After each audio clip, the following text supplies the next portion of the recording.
고독감을 몸 전체로 받아들여라. 우리들이 존재의 본질을 꿰뚫어 보지 못하는 것은 항상 에 대하여 생각하고 말하기 때문일 것이다. 즉 언어로 짐작하고 아르마리를 통해 이해하려 하기에 항상 변하면서 생멸하는 존재의 본질을 놓치고 있다. 만일 존재계가 항상 한결같이 변함없다면 우리 역시도 영원을 꿈꿀 수 있다. 그러나 우리가 몸담고 있는 존재계가 늘 흘러가는 흐름으로 이루어진 것이라면 우리 역시도 흐름을 벗어나지 못한다.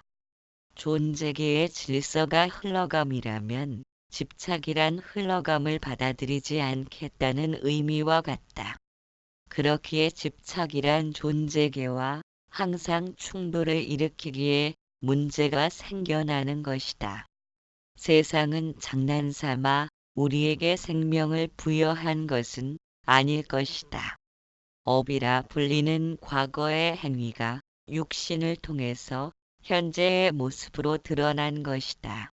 이처럼 스스로 짊어진 과거의 업이란 진흙길에 바퀴 자국이 남듯이 생사에 관계없이 그림자처럼 쫓아다닌다.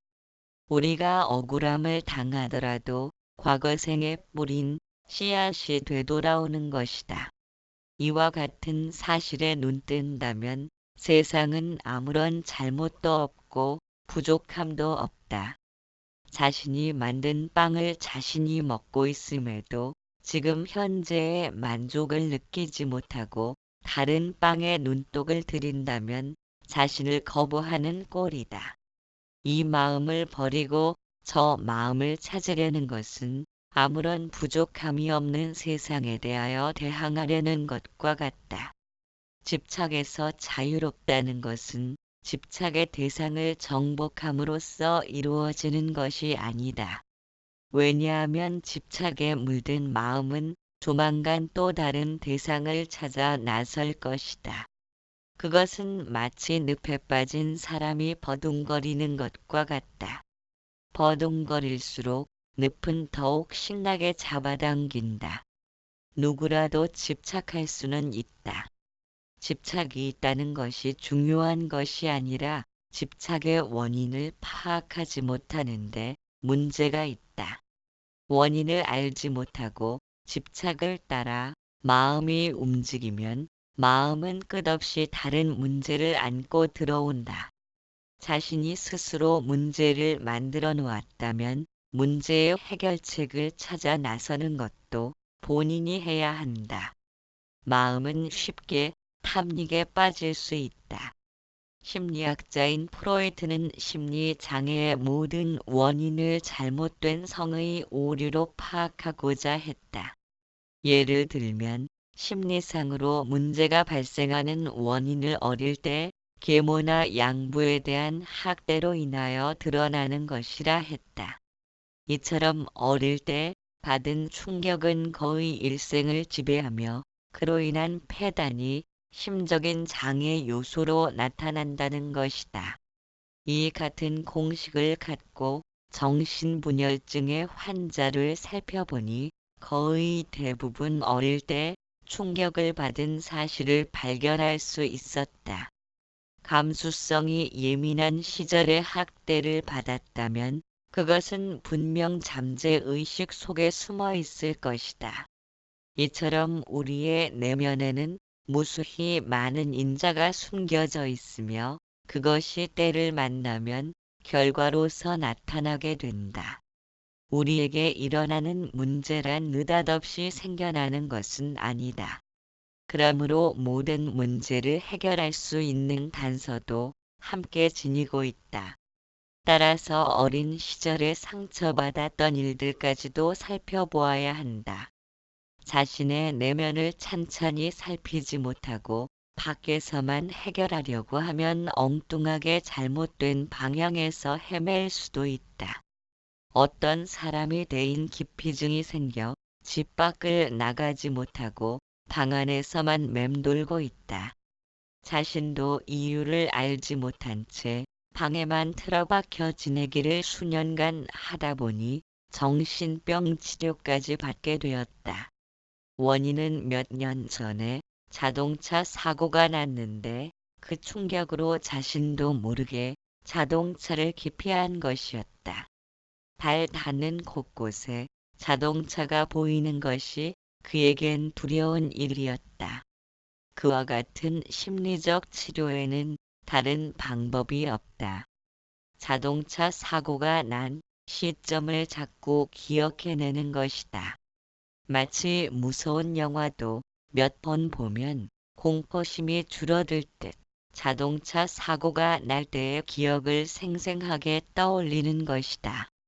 몇 번 반복해서 그날의 영상을 재현시키면 자동차에 대한 기피증이 사라진다.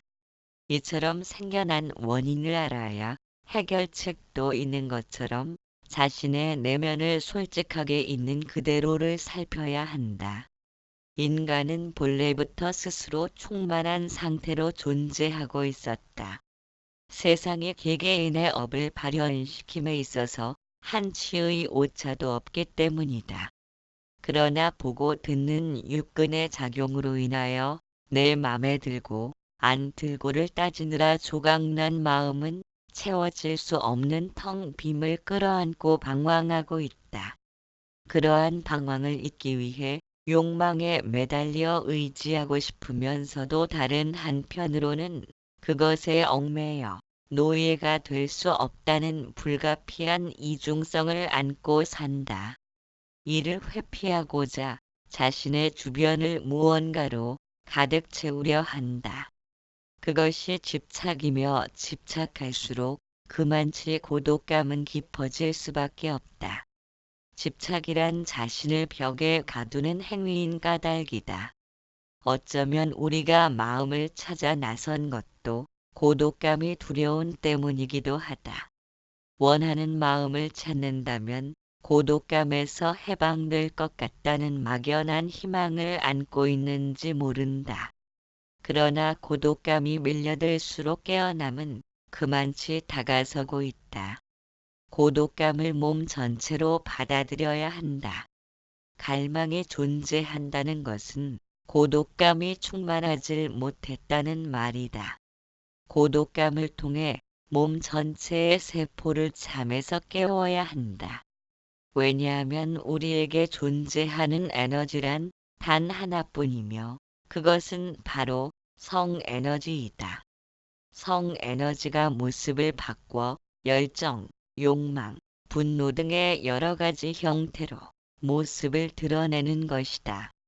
인간은 결국 성에너지에 의하여 육신을 받고 생명체로 태어난 까닭이다.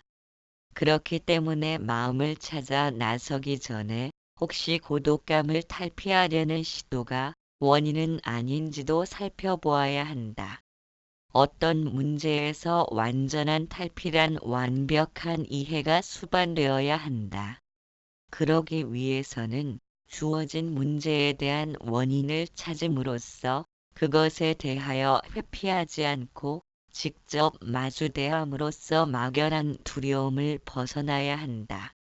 마음은 능숙한 투망꾼처럼 우리에게 항상 올가미를 던지고 있다.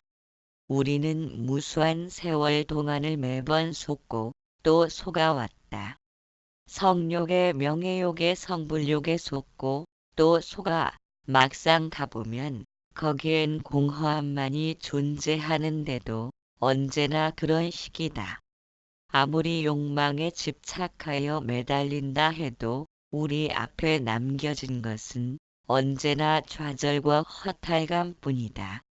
한 번 문제를 삼게 되면 문제를 벗어나야 한다는 덫에 걸려 꼼짝달싹 못한다. 인간에게 번뇌가 일어나는 것은 지극히 당연한 일이다. 산에 가시가 많다고 해서 산 전체를 융단으로 덮은 후 산길을 걸어갈 수는 없다. 진흙 속에서 연꽃이 피어나듯 번뇌의 종소리가 들릴 때 깨어있음에 연꽃을 피어나도록 해야 한다. 욕망이든 번뇌든 문제 삼지 말아야 한다.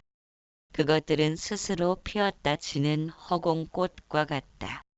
건드리지 않고 문제 삼지 않는다면 마음이 쳐놓은 함정에 빠질 일은 없다. 이 세상 모든 것은 때가 되면 길을 나서야 하는 손님들이다. 욕망이든 번뇌든 아무리 붙들어도 얼마 지나지 않아 사그라든다. 그러나 멀리 떼어놓으려 한다면 머릿속에는 온통 그 생각뿐이라 잠재의식에게 인자를 심는 결과가 되어 끝끝내 달라붙게 된다. 삶에 있어서 가장 많은 문제를 일으키는 것은 양변을 오락가락하는 마음 때문일 것이다. 만일 삶이 내 의지대로 사라진다면 모르지만 현생의 모습은 전생에 뿌린 씨를 거두는 것이고 현생은 내생의 씨앗을 뿌리는 것에 다름 아니다. 결국 양변을 오락가락한들 그와 같이 살지도 못하면서 행복을 구걸하고 있다면 잠재의식은 무언가 구걸하는 현재의 마음 상태만을 읽어내는 재주밖에 없다. 그렇다면 다음 생도 구걸하면서 살도록 이끌게 된다. 우리가 원하는 바의 정반대로 모습을 나타나게 된다. 세상이 편해진 다음에 내 마음이 편해지는 것이 아니라 내 마음이 먼저 편안해야 세상도 편안해지는 것이다. 주변 환경은 편해도 내 마음이 불편하면 지옥이 따로 없다. 만일 주변 환경에 따라 마음이 편하고 불편하고가 결정된다면 부유한 사람들은 모두 마음이 편해야 하지만 그렇지 않다. 자신의 것을 빼앗기지 않으려고 안간힘을 쓰기 때문에 오히려 없는 사람들보다 무수한 갈등과 혼란을 겪어야 한다. 마음이 편하다는 것은 추구하는 바에서 자유롭다는 의미도 된다. 우리가 지금 이 순간에 초점을 맞춘다면 아무런 불만도 부족감도 없음을 느낄 수 있다. 불만과 부족감을 느끼는 것은 과거의 기억을 떠올리며 비교하면서 나타나기 때문이다. 마음이 과거를 떠올린다는 것은 지금 이 순간과 함께하는 지켜봄을 놓친 탓이다. 내면을 지켜보는 지금 이 순간만큼은 비교와 의도로 얼룩진 마음이 결코 우리를 흔들어대거나 동요시키지 못한다. 이 순간을 인식한다는 것은 과거와 미래로 향하려는 마음과는 다른 주의력이기 때문이다. 지켜보는 마음은 마음과 함께 할 수 있어도 마음은 지켜봄과 함께 하지 못한다. 마음은 언어적 관념이 흘러다니는 것이기에 과거와 미래로 옮겨 다니기에 분주한 까닭이다. 마음의 평화에 대하여 평화를 가져다 줄 진리에 대하여 애착과 원망을 일으키는 마음을 벗어날 수 있는 마음에 대하여 생각한다면 그것은 이미 지금 이 순간을 벗어난 것이고 저만치 과거로 추락한 것이다. 거기에 평화는 없다. 지금 현재에 초점을 맞추고 있다면 마음이 흘러다녀도 과거와 미래로는 옮겨 다니지 못하므로 그만치 산만함이 줄어드는 것이다. 그런 까닭에 양변에 매달린 마음은 과거와 미래를 끌어들이면서 나타나기 때문에 초점을 지금 이 순간으로 맞출 수가 없다. 따라서 마음에만 주의를 기울이다 보면 자연히 지금 현재를 지켜보는 마음과는 멀어질 수밖에 없다. 우리가 이런 이치를 터득하지 못한 채 양변에 매달리면서 상대적인 관념에 머물고 있다면 서로를 비추는 두 개의 거울처럼 끝없이 나타나는 목표들로 하여금 혼란받을 것임에 틀림없다. 행복과 불행의 조연한 마음을 찾고자 몰두해도 지금 이 순간으로 초점을 맞추지 못한다면 두 개의 거울을 마주 놓은 것처럼 서로를 투영하면서 허상의 세계는 끝없이 펼쳐진다. 왜냐하면 과거와 미래란 개념상의 존재일 뿐 우리가 맞이하는 것은 언제나 지금 이 순간뿐이기 때문이다. 그렇게 과거의 산물인 언어를 통한 아르마리로는 결실을 맺지 못하는 것이다.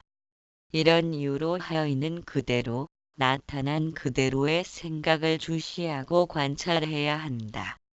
그렇지 못하고 있는 그대로의 생각에 대해서 생각을 한다면 생각은 지켜봄을 잃어버리고 언어로 물들어버린 과거의 망념으로 작용하게 된다. 그것은 이미 벗어난 관역을 향해 화살을 쏘는 것이다. 18. 텅 빔과 충만함. 어리석음을 지혜와 반대되는 개념으로 해석하려는 한 어리석음은 계속될 것이고 어리석음의 종식을 기대하기란 불가능하다. 전체로 통해 있는 허공을 이것과 저것을 나누고 분별하려는 것이 어리석음이며 나누어진 것을 전체로 보는 안목이 지혜인 까닭이다. 그래서 지혜란 불이법을 일컫는 말이기도 하며 비록 둘처럼 보이지만 전체로서 존재하는 둘 아닌 모습을 안다면 마음은 선택에 의한 갈등이 일어나지 않으므로 흔들림이 없다. 그러나 이것과 저것으로 나누어 보려는 양변의 마음으로 인하여 사람들은 목마름으로 갈구하고 있다. 세상은 빛의 파장과 전자의 결합으로 모습을 보이고 있는 궁핍한 것임에도 불구하고 세상에 대한 목마름은 집착으로 이어져 고통의 원인이 되고 있다. 삶을 계속 이분적으로 나누려는 어리석음을 소멸시키지 못한다면 목마름은 더욱 갈증을 일으킬 것이다. 어리석음과 지혜가 둘 아닌 모습을 발견할 때 어리석음은 그 즉시 지혜로 변한다. 모든 고통의 원인을 만드는 집착의 고리를 단번에 부숴버리는 초월적 지혜가 등장한다. 즉 모든 현상은 늘 변해가는 것이고 변해가는 모든 것은 바로 고통이다. 이처럼 세상은 흐름의 에너지만이 존재하기에 흐름의 에너지를 따라 나타난 것이 고통임에도 그것을 받아들이지 못하는 까닭에 고통을 당하는 자가 생겨난 것이다. 고통을 받는 자는 이미 흐름의 에너지로 존재하고 있다. 그렇게 고통은 존재하더라도 고통을 받는 자는 고통과는 무관한 경지에서 존재해야 한다. 자신도 역시 흘러가기 때문이다. 그러나 인간은 집착을 잉태하면서 자신은 흐름 에너지와 무관한 존재라는 것을 부여잡고 있다. 자신이 흐름의 에너지와 다르지 않으므로 육신이 병들고 늙고 죽는 과정을 거치고 있다. 그러면서도 집착으로 인하여 고통을 느끼기 때문에 자신이 흐름과 다르지 않음을 깨닫기 전에는 고통을 멸할 방법이 없다. 고통은 생사가 있기에 생겨난 것이다. 그러나 생사가 본래 흐름의 속성이라면 고통받을 행위자는 없을 것이다. 고통이 없다면 고통을 멸하는 치료약도 필요치 않다. 그래서 알고 보면 본래 필요치 않은 본성의 마음을 벽에 그려놓고 그것을 꿈꾸고 있음과 같다. 자신의 똑바로 선 그림자를 바라보기 위해 몸을 돌리는 순간 그림자는 이미 구부러져 있다. 재빠르게 몸을 돌린다 해도 똑바로 선 그림자를 바라볼 수는 없다. 불행을 구부러진 그림자에 비유하고 행복을 똑바로 선 그림자라고 한다면 똑바로 선 행복의 그림자를 돌아보기 위한 노력이 구부러진 불행을 만들고 있다. 돌아보려는 행위와 동시에 똑바름은 소멸하는 것처럼 행복의 추구가 불행을 만들고 있다. 행복과 불행, 평안과 고통, 삶과 죽음 등이 모습은 달라도 서로를 의지함으로써 나타난 것임을 알지 못하면 갈증의 목마른 추구로 인하여 마음은 끝없이 허덕일 것이다. 우리들은 어미 품에 안긴 아기처럼 항시 고요함과 평화로움 속에 존재하면서도 고요와 평화를 찾아 나서려는 까닭에 소란스러운 것이다. 이러한 어리석음을 끝장내는 것은 어리석음과 지혜가 다르지 않다는 것을 이해할 때 비로소 초월적 지혜가 드러난다. 자신의 어리석음을 알아차렸을 때 지혜의 문이 열리듯 어리석음과 지혜는 동전의 양면처럼 표현이 다른 같은 의미이다. 자신의 어리석음을 받아들이지 못하는 사람은 결코 지혜로울 수 없다. 자신의 어리석음을 전적으로 받아들인다면 어리석음에서 벗어나고자 버둥거리지 않으며 지혜를 추구하려는 마음의 유혹으로부터 자유롭다. 본성의 바다를 한시도 떠난 적 없는 물고기가 본성을 찾겠다고 바다 곳곳을 뒤져도 본성을 발견하기란 불가능하다. 그는 이미 비워진 컵을 끝없이 비우려 하기 때문이다. 그 컵은 그 상태 그대로가 비워져 있음을 알지 못함으로 비우려는 그것이 컵을 비어있게 만들지 못한다. 완전한 어둠을 지나면서 낮은 시작되고 낮의 한가운데를 지나면서 밤이 시작되듯 밤은 낮이 있어야 존재한다. 만약 낮을 좋아하고 밤을 멀리하려고 한다면 어떻게 한 얼굴로 웃을 수도 있고 울 수도 있는지에 대해서 설명해야 한다. 둘 아닌 불이 부의의 가슴이 열리지 않았다면 행과 불행, 기쁨과 슬픔, 선과 악 등의 상반된 개념을 굳게 집착하고 있다는 말과 같다. 텅 빔 속에는 충만함이 있다. 온 우주와 합일된 상태이기 때문이다.